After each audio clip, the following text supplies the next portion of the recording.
जाते तो पहले के जो कपड़े होते हैं वो ढीले पड़ जाते हैं। चौथापन जब आपका आ जाता है, शरीर घट जाता है। महाराज दशरथ के कानों से कम सुनाई पड़ने लगा, आंखों से कम दिखाई पड़ने लगा, बाल भी पक गए, सर का मुकुट टेढ़ा हो गया।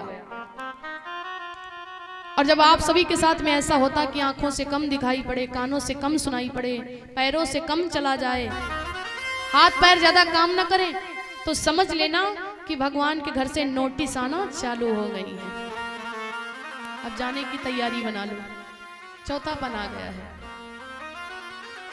और हुआ क्या, जब महाराज दशरथ जी का सर का मुकुट टेढ़ा हो गया ना,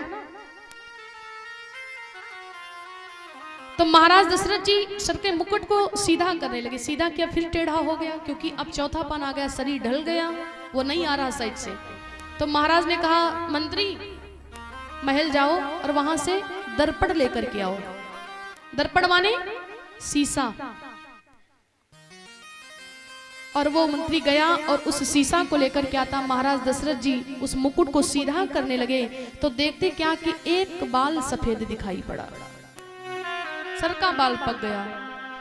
और मानो महाराज दशरथ ने जैसे ये देखा तो महाराज दशरथ अपने मन में सोचते, बताओ मेरा चौथापन आ गया है, मेरे बाल भी पक गए हैं और अभी भी मैं इस राजगद्दी पर बैठा हूं, ये तो शर्म करने की बात है। अब इस गद्दी को छोड़ करके मुझे तो केवल भगवान का भजन करना चाहिए और ये राजगद्दी राम को दे देना चाहिए।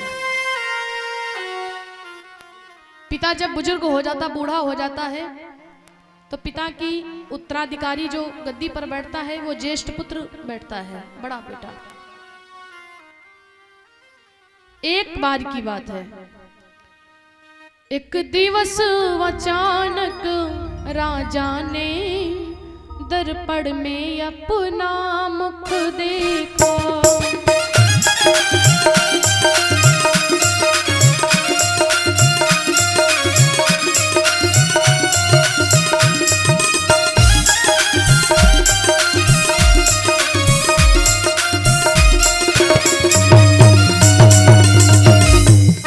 एक दिवस अचानक राजा ने दर्पण में अपना मुख देखा। ओ एक दिवस अचानक राजा